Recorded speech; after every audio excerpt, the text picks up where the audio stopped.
शेर, लोमड़ी और भिक्षुक।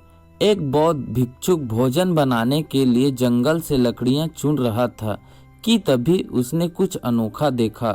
कितना अजीब है ये, उसने बिना पैरों की लोमड़ी को देखते हुए मन ही मन सोचा। आखिर इस हालात में ये जिंदा कैसे हैं?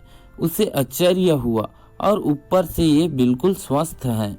वह अपने ख्यालों में खोया हुआ था कि अचानक चारों तरफ अफरा तफरी मचने लगी।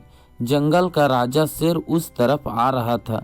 भिक्षुक भी तेजी दिखाते हुए एक ऊंचे पेड़ पर चढ़ गया और वहीं से सब कुछ देखने लगा।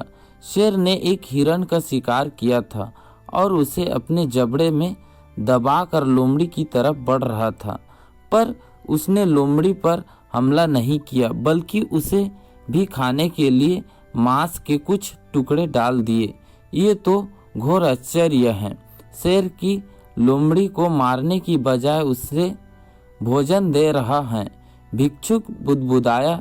उसे अपनी आंखों पर भरोसा नहीं हो रहा था, इसलिए वह अगले दिन फिर वहीं आया और छिपकर शेर का इंतजार करने लगा। आज भी वैसा हुआ।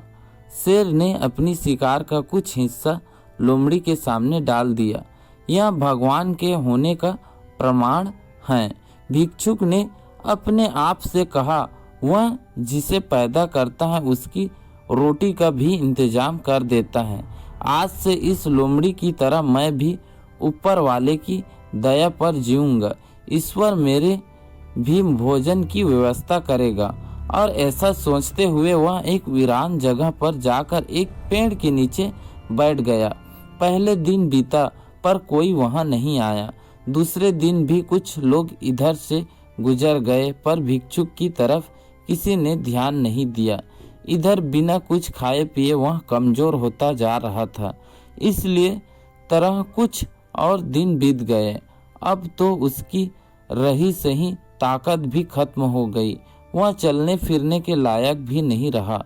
उसकी हालात बिल्कुल मृत व्यक्ति की तरह हो चुकी थी कि तभी एक महात्मा उधर से गुजरे और भिक्षुक के पास पहुँचे।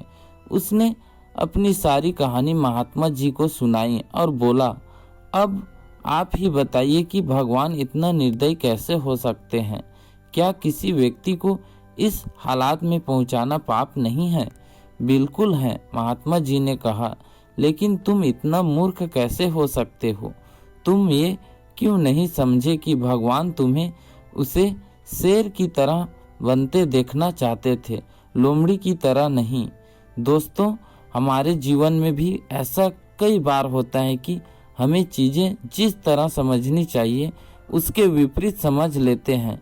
ईश्वर ने हमें सभी के अंदर कुछ न कुछ ऐसी शक्तियाँ दी हैं जो हमें महान बना सकती हैं। ज़रूरत है कि हम उसे पहचानें।